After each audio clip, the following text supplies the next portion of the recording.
तो दोस्तों शुरू करते हैं आज का टॉपिक, राजा किसान और नगर के दूसरे पार्ट को। ठीक है जी दोस्तों, चलिए आज का टॉपिक है पहला, 6ठी शताब्दी ईस्वी पूर्व एक परिवर्तनकारी काल।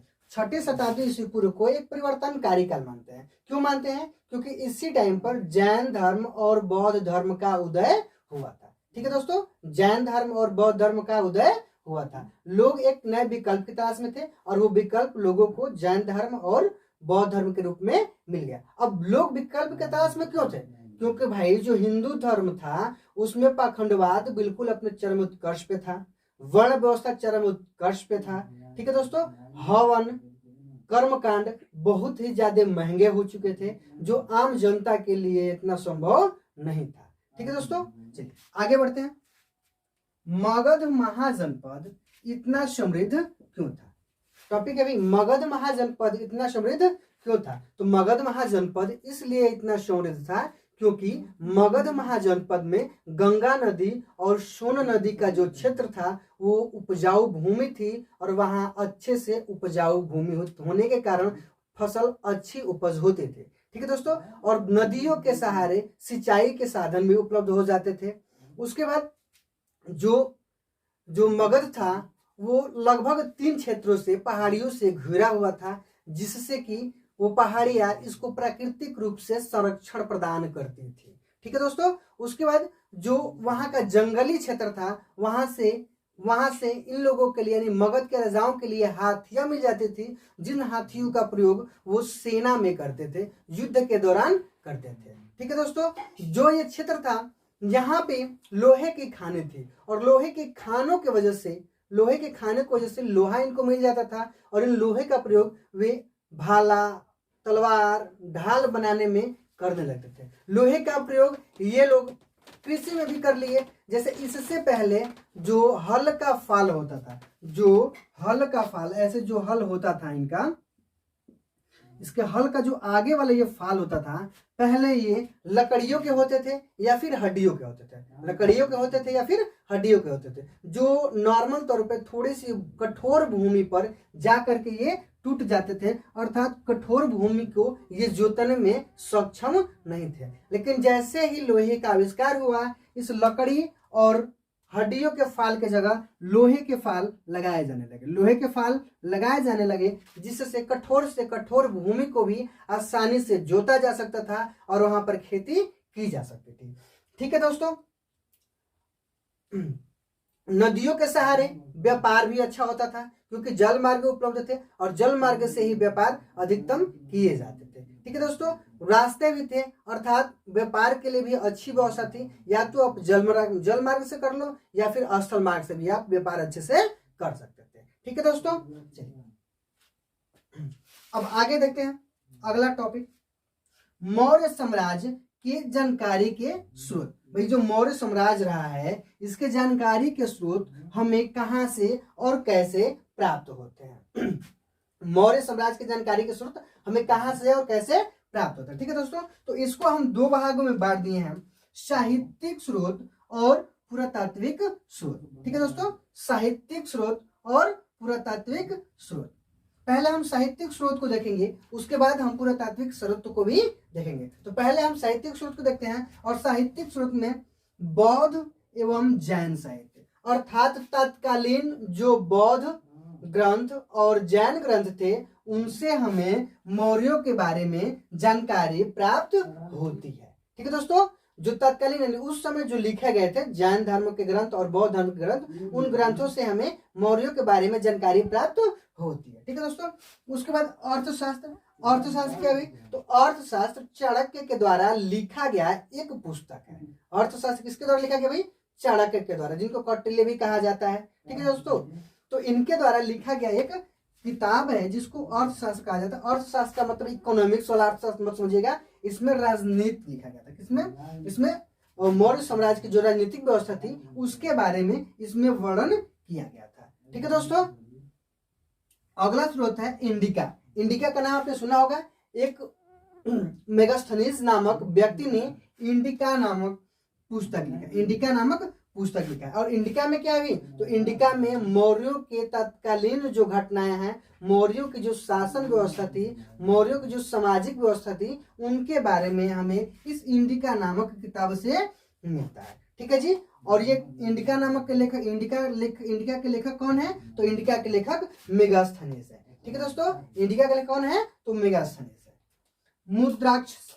मुद्राक्षस ये भी एक किताब है और इसके जो लेखक हैं वो विशाखा दत्त है। कौन है जी, विशाख दत्त है। कौन है इसके लेखक, विशाख दत्त। मुद्राक्ष के लेखक कौन है, विशाख दत्त। ये ऑब्जेक्टिव के पॉइंट से बहुत ही इंपॉर्टेंट है, क्योंकि कई बार एग्जाम में आया है कि इंडिका के लेखक कौन है, इंडिका के लेखक कौन है, या फिर मुद्राक्ष के लेखक कौन है। तो आप इसको सही से समझिएगा, अच्छे से समझिएगा और याद कीजिएगा। ठीक है दोस्तों, इंडिका के लेखक कौन है, तो मेगास्थनीज है, और मुद्राक्ष के लेखक कौन है, तो विशाख दत्त है। ठीक है दोस्तों, उसके बाद पुराणों से भी मौर्यों के बारे में जानकारी प्राप्त होती है। उसके बाद ब्राह्मण ग्रंथ जो है उससे भी मौर्यों के बारे में जानकारी प्राप्त होती है। ठीक है दोस्तों, तो ये थे साहित्यिक स्रोत। ये कौन थे भाई, साहित्यिक स्रोत। इसको आप अच्छे से समझ लीजिए एक बार। जैन और बौद्ध साहित्य से हमें प्राप्त होता है मौर्यों के बारे में जानकारी। उसके बाद अर्थशास्त्र, जिसके लेखक चंद्रगुप्त मौर्य के गुरु कौटिल्य या उनको चाणक्य कहा जाता है। ठीक है, वो है। उसके बाद इंडिका के लेखक मेगास्थनीज जो एक यूनानी राजदूत थे। ठीक है, उसके बाद एक मुद्राक्षस के लेखक कौन है भाई, तो विशाखा दत्त है। और उसके बाद पुराणों से मिलता है, आपको पता है पुराण भी होते हैं। ठीक है, उसके बाद ब्राह्मण ग्रंथ से भी हमें जानकारी मिलती है मौर्यों के बारे में। ठीक है दोस्तों, अब देखते हैं हम पुरातात्विक साहित्य। पुरातात्विक साहित्य में भाई प्राचीन भवन, जो मौर्यों के टाइम पे भवन बनाए गए हैं, उनसे भी मौर्यों के बारे में जानकारी प्राप्त होती है। ठीक है, उसके बाद स्तूप, जो अशोक के द्वारा स्तूप बनवाए गए, उससे भी मौर्यों के बारे में जानकारी प्राप्त होती है, क्योंकि स्तूपों पर कुछ न कुछ लिखवाया गया है, अभिलेख लिखवाया गया है, जिसके माध्यम से मौर्यों के बारे में जानकारी प्राप्त होती है। गुफाएं, जो गुफाएं हैं उनसे भी मौर्यों के बारे में जानकारी प्राप्त होती है। अभिलेख जो है उनसे भी मौर्यों के बारे में जानकारी प्राप्त होती है। और आपको पता होगा कि सबसे ज्यादा अभिलेख अशोक ने लिखवाए थे। कौन लिखवाए थे सबसे ज्यादा अभिलेख, अशोक। सबसे ज्यादा अभिलेख कौन लिखवाए थे, अशोक लिखवाए थे। ठीक है, और अशोक ऐसे पहले राजा थे जिन्होंने अपने विचार और अपने संदेश को जनता के सामने प्रस्तुत किया। ठीक है, जनता के सामने प्रस्तुत किया। कौन, अशोक। ठीक है दोस्तों, चलिए मूर्तिकला, जो उस समय की मूर्तिकला है, उससे जो मूर्तियां हैं उससे भी मौर्य साम्राज्य के बारे में जानकारी प्राप्त हमें होती है। ठीक है दोस्तों, चलिए आगे देखते हैं। आपको पता है मौर्य वंश का संस्थापक हम कल ही बताए थे, तो मौर्य वंश का संस्थापक कौन है, चंद्रगुप्त मौर्य। मौर्य वंश का संस्थापक कौन है, चंद्रगुप्त मौर्य। और चंद्रगुप्त मौर्य के बाद जो राजा बनते हैं उनका नाम क्या था भाई, बिंदुसार था। उनका नाम क्या था, बिंदुसार। और बिंदुसार के बाद अशोक बनता है राजा। कौन बनते हैं, अशोक राजा बनता है। ठीक है, और यही 3 महत्वपूर्ण मौर्य साम्राज्य की राजा रहे हैं। ठीक है दोस्तों, और भी राजा रहे हैं, लेकिन वो इतना महत्वपूर्ण नहीं रहे हैं। सबसे ज्यादा महत्वपूर्ण यही 3 रहे हैं। इसमें से बिंदुसार उतना महत्वपूर्ण नहीं है, लेकिन चंद्रगुप्त मौर्य और अशोक बहुत ही ज्यादा महत्वपूर्ण है। चंद्रगुप्त मौर्य अखंड भारत की स्थापना की, और अशोक जो थे उसको बढ़ाने में मदद की। ठीक है जी, उनके क्षेत्र को और आगे लेकर के गए, उनके कृति को और आगे लेके जाने का काम सम्राट अशोक किए। ठीक है दोस्तों, चलिए अब आगे बढ़ते हैं। मौर्य साम्राज्य में प्रशासन। अब चलिए आगे देखते हैं।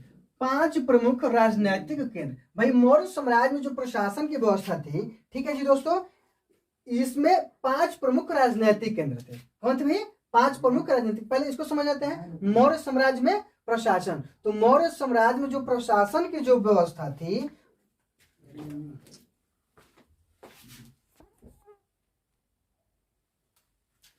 मौर्य साम्राज्य में प्रशासन की व्यवस्था को सुदृढ़ रखने के लिए 5 प्रमुख राजनीतिक केंद्र थे। ठीक है जी, 5 प्रमुख राजनीतिक केंद्र बनाए गए। कौन कौन से भाई, पहले तो पूरे साम्राज्य की जो राजधानी थी, जो पूरे साम्राज्य की राजधानी थी, वो पाटलिपुत्र थी। कौन थी भाई, पाटलिपुत्र। और पाटलिपुत्र को वर्तमान में क्या कहते हैं भाई, पाटलिपुत्र को वर्तमान में कौन सा स्थान है? तो पटना, बिहार का पटना, बिहार की जो राजधानी पटना है वहीं उसी क्षेत्र को पहले पाटलिपुत्र कहते थे और पाटलिपुत्र के नाम को बदल करके बाद में पटना रख दिया गया। तो जो पूरे साम्राज्य की राजधानी थी वह थी पटना। ठीक है दोस्तों, उसके बाद इसके बाद इसका 4 केंद्र बनाए गए। ठीक है, पहली राजधानी हो गई, उसके बाद राजधानी के बाद 4 केंद्र और बनाए गए और एक राजधानी को लेकर के प्रमुख 5 राजनीतिक केंद्र आपके हो जाते हैं। ठीक है दोस्तों, तो जो प्रांतीय केंद्र बनाए गए उसमें जो पहला था वो था तक्षशिला। पहला कौन था भाई? तक्षशिला। और तक्षशिला कहाँ था? तो तक्षशिला कहाँ है वर्तमान में? तक्षशिला कहाँ है? तो पाकिस्तान में। वर्तमान में कहाँ है भाई? पाकिस्तान में। और उस समय चूंकि भारत गुलामी था, बहुत हम पहले की बात कर रहे हैं, तो भारत और पाकिस्तान एक ही में था। ठीक है जी दोस्तों, तो तक्षशिला कहाँ है वर्तमान में? पाकिस्तान में। उसके बाद एक दूसरा कहाँ था? उज्जैनी। दूसरा कहाँ था भाई? उज्जैनी। और उज्जैनी की वर्तमान स्थिति क्या है? तो उज्जैनी की वर्तमान स्थिति है मध्य प्रदेश। कौन सा भाई? मध्य प्रदेश। उज्जैनी की वर्तमान स्थिति मध्य प्रदेश। वैसे ही तोसली की वर्तमान स्थिति क्या है? उड़ीसा। तोसली की वर्तमान स्थिति उड़ीसा है। और इसके बाद स्वर्णगिरी, और स्वर्णगिरी की वर्तमान स्थिति कर्नाटक है। स्वर्णगिरी की वर्तमान स्थिति क्या है दोस्तों? कर्नाटक है। ठीक है दोस्तों, ये 4 प्रमुख राजनीतिक केंद्र थे। एक बार और देख लीजिए भाई, एक बार और देख लीजिए। पूरे साम्राज्य की राजधानी कहाँ थी? पाटलिपुत्र। पूरे साम्राज्य की राजधानी कहाँ थी? पाटलिपुत्र। अगर कोई पूछते कि मगध की राजधानी कहाँ थी तो क्या बताएंगे? पाटलिपुत्र। और पाटलिपुत्र की वर्तमान स्थिति क्या है? पटना। पाटलिपुत्र की वर्तमान स्थिति पटना है। उसके बाद जो प्रांतीय केंद्र थे, प्रांतीय केंद्र, उसमें तक्षशिला। कौन था भाई? तक्षशिला। और तक्षशिला की वर्तमान स्थिति क्या है? पाकिस्तान। उसके बाद दूसरा उज्जैनी, और उज्जैनी की वर्तमान स्थिति क्या है अभी? तो एमपी यानी मध्य प्रदेश। ठीक है, उसके बाद उड़ीसा, और उड़ीसा में एक जगह था तोसली। उड़ीसा वर्तमान स्थिति उड़ीसा है और उस समय जगह का नाम था तोसली। ठीक है, तो तोसली जो वर्तमान में उड़ीसा में है, ये यहाँ भी इसका प्रांतीय केंद्र था। और अगला जो है वो स्वर्णगिरी, और स्वर्णगिरी की वर्तमान स्थिति कर्नाटक है। स्वर्णगिरी की वर्तमान स्थिति क्या है दोस्तों? कर्नाटक है। इस तरह से जो चंद्रगुप्त मौर्य था एक अखंड भारत का निर्माण किया था। चंद्रगुप्त मौर्य क्या था? एक अखंड भारत का निर्माण किया था। ठीक है दोस्तों, चलिए आगे देखते हैं। मेगास्थनीज के अनुसार सेना व्यवस्था। भाई चंद्रगुप्त जो मौर्य थे या जो मौर्य साम्राज्य था, मौर्य समाज के द्वारा सेना की व्यवस्था की गई थी। और इस सेना की व्यवस्था को मेगास्थनीज जो है वो अपने अनुसार बताता है, यानी मेगास्थनीज बताते हैं कि सेना की व्यवस्था कैसे थी मौर्य साम्राज्य में। ठीक है जी दोस्तों, तो ये बताते हैं कि मौर्यों के टाइम पे यानी मौर्यों के काल में एक समितियां होती थी। सेना के लिए क्या होती थी भाई? एक समिति होती थी। और इस समिति के अलावा 6 उप समितियां होती थी। ठीक है, इस समिति में 6 उप समितियां होती थी जो अपना अलग अलग काम सेना के लिए करते थे। ठीक है दोस्तों, तो पहला जो था नौसेना का संचालन। पहली एक समिति थी जिसका काम नौसेना का संचालन करना था। इसका काम था नौसेना का संचालन करना। दूसरा यातायात और खान पान का संचालन। जो दूसरी समिति थी वो यातायात की व्यवस्था करती थी कि कैसे जाना है, रास्ते में खाने की चीजें क्या लेनी है और उसको कौन लेके जाएगा, कैसे ले जाएगा, इन सब की व्यवस्था ये दूसरी समिति करती थी। ठीक है दोस्तों, तीसरा पैदल सैनिकों का संचालन। सॉरी, पैदल सैनिकों का संचालन। एक समिति ऐसी थी जो पैदल सैनिकों का संचालन करते थे। ठीक है दोस्तों, उसके बाद एक समिति अश्वरोही। अश्वरोही मतलब जो घोड़ा से चलने वाले सैनिक थे, इनका नेतृत्व, इनका संचालन एक दूसरी समिति करते थे। ठीक है दोस्तों, इसके बाद रथरोही। कुछ सैनिक ऐसे थे जो रथ वाले थे और इन रथ वाले सैनिकों का संचालन रथरोही जो समिति थी वो करते थे। उसके बाद हाथियों का संचालन। जो हाथी सैनिक थे उनका भी संचालन करने के लिए एक समिति बनाई गई थी और ये अपना अपना काम अपने अपने तरीके से सही ढंग से करते थे, जिसके परिणाम स्वरूप चंद्रगुप्त मौर्य एक अखंड भारत का निर्माण करने में सफल रहा। नियमावली बनाई और इसी नियमावली को धम्म कहते हैं। और अशोक ने इस नियमावली को अभिलेखों के माध्यम से जनता तक पहुंचाने का काम किया। ठीक है दोस्तों, तो धम्म से क्या अभिप्राय है, इसका मतलब समझ में आ गया कि धम्म एक नियमावली है और अशोक ने ये नियमावली बनाई थी और अशोक इस नियमावली को अभिलेख के माध्यम से जनता तक पहुंचाने का प्रयास किया था। ठीक है दोस्तों, इस नियमावली में कुछ रूल्स में कुछ नियम थे, उन नियमों को हम ध्यान से थोड़ा देख लेते हैं। तो पहला नियम क्या था भाई, धम्म में पहला नियम क्या था, तो धम्म में जो पहला नियम था वो ये था कि बड़ों के प्रति आदर का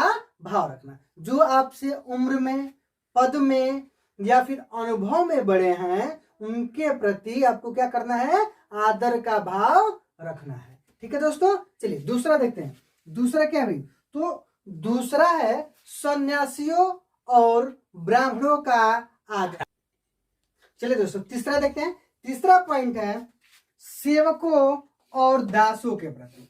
तीसरा पॉइंट क्या भाई, सेवकों और दासों के प्रति उदार का व्यवहार करना। सेवकों और दासों के प्रति उदार का व्यवहार करना। और चौथा जो पॉइंट है वो दूसरे धर्मों का आदर करना। दूसरे धर्मों का क्या करना भाई, आदर करना। ये नहीं कि आपने बौद्ध धर्म अपना लिया है तो दूसरे धर्म को आदर नहीं देंगे, ठीक है, या फिर आप मुस्लिम धर्म अपना लिए हैं तो दूसरे धर्म को आदर नहीं करेंगे। ठीक है दोस्तों, तो क्या कहता है ये धर्म कि अपने धर्म का भी आदर करना और दूसरे के धर्म को भी आदर करना। ठीक है दोस्तों, चलिए नियमावली को एक बार और देख लेते हैं। इसके नियमावली क्या कह रहे हैं, तो पहला नियमावली है बड़ों के प्रति आदर करना, बड़ों का आदर करना। दूसरा क्या है, सन्यासी और ब्राह्मणों का आदर करना, सन्यासी और ब्राह्मणों का आदर करना। उसके बाद सेवकों और दासों के प्रति उदार व्यवहार अपनाना, सेवकों और दासों के प्रति उदार व्यवहार अपनाना।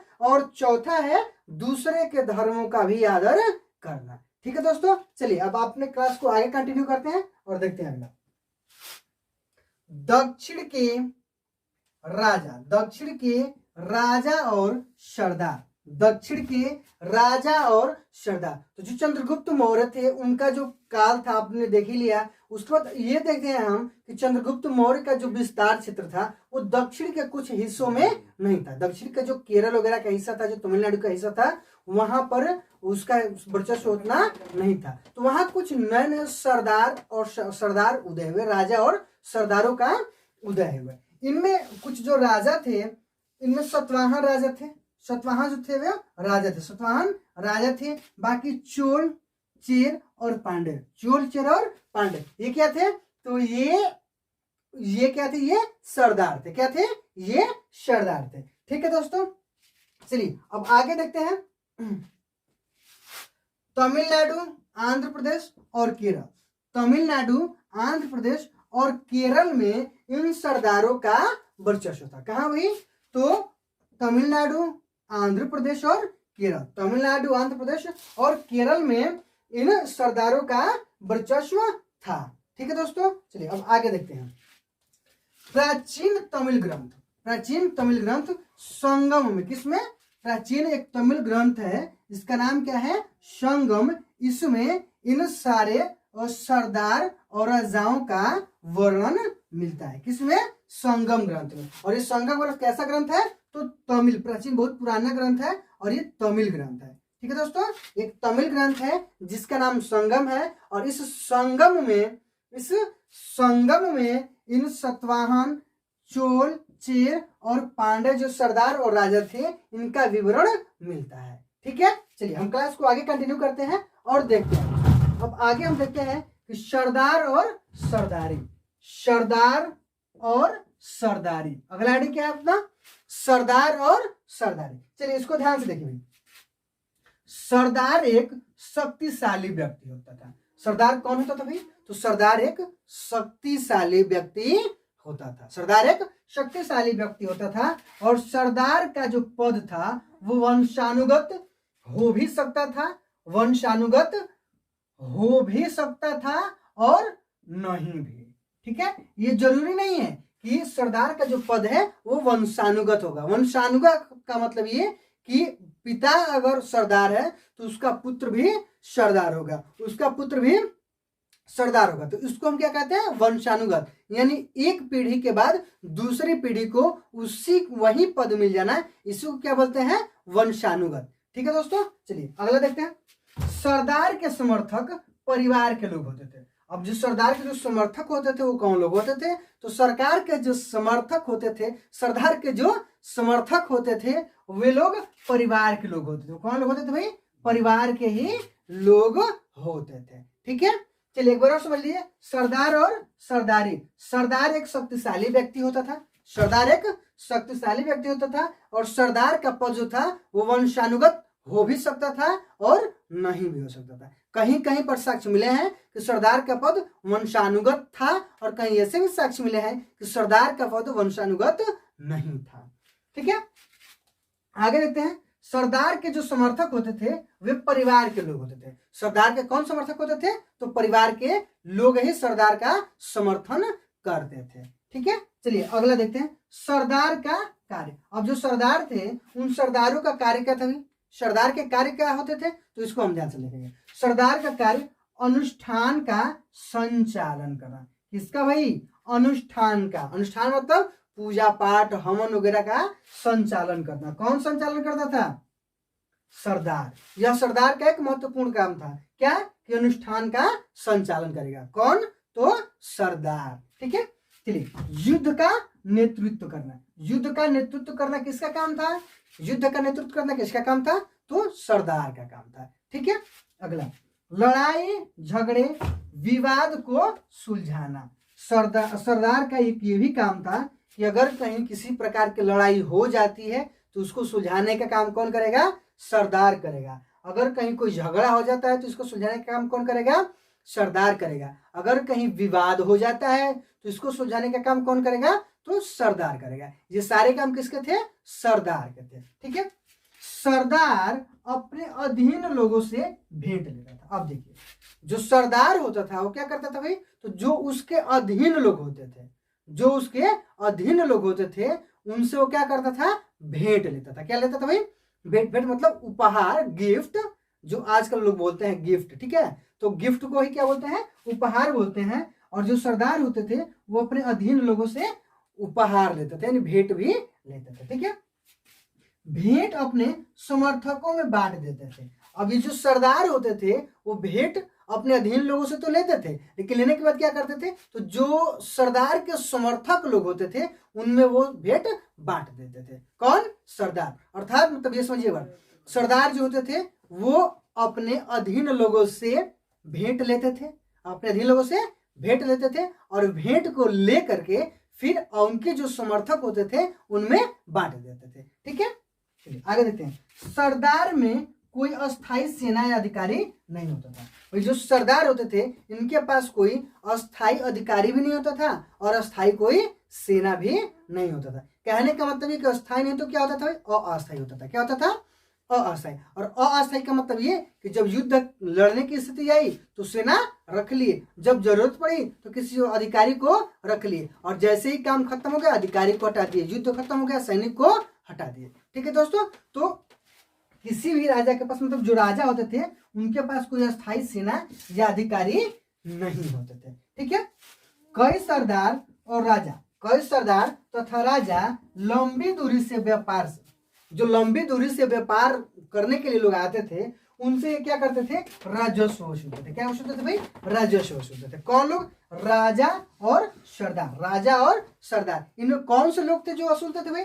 तो सतवाहन राजा और शक राजा। सतवाहन राजा और शक राजा। सतवाहन राजा और शक राजा क्या करते थे? तो जो लंबी दूरी से व्यापार करने के लिए लोग आते थे या कहीं दूर जा रहे व्यापार करने के लिए, बीच में इसका क्षेत्र पड़ गया, तो उन लोगों से क्या वसूला जाता था?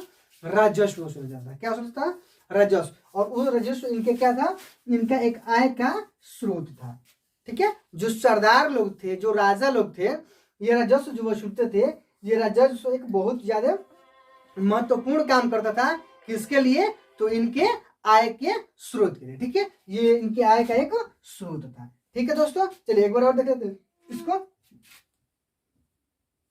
सरदार का कार्य। सरदार का कार्य क्या था भाई? अनुष्ठान का संचालन करना। क्या करना?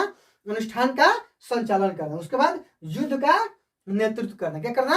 युद्ध का नेतृत्व करना। उसके बाद लड़ाई झगड़े विवाद को सुलझाना। लड़ाई झगड़े और विवाद को सुलझाना। उसके बाद सरदार अपने अधीन लोगों से क्या लेते थे? भेंट लेते थे। सरदार अपने अधीन लोगों से क्या लेते थे?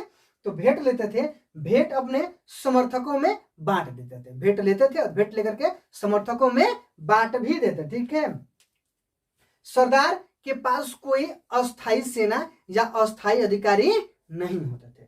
सरदार के पास न कोई अस्थाई सेना होता था और न ही अस्थाई अधिकारी होते थे। ठीक है, कई सरदार और राजा लंबी दूरी के व्यापार से भी राजस्व वसूलते थे, और जो राजा राजस्व वसूलते थे उनमें सतवाहन और शक राजा जो थे वो प्रमुख थे। ठीक है दोस्तों, आई होप आपको ये वीडियो अच्छा लगा होगा। उम्मीद करता हूं कि आपको अच्छे से समझ में आया होगा। इस चैनल को लाइक, शेयर और सब्सक्राइब करें ताकि अधिक से अधिक दोस्तों को फायदा मिल सके।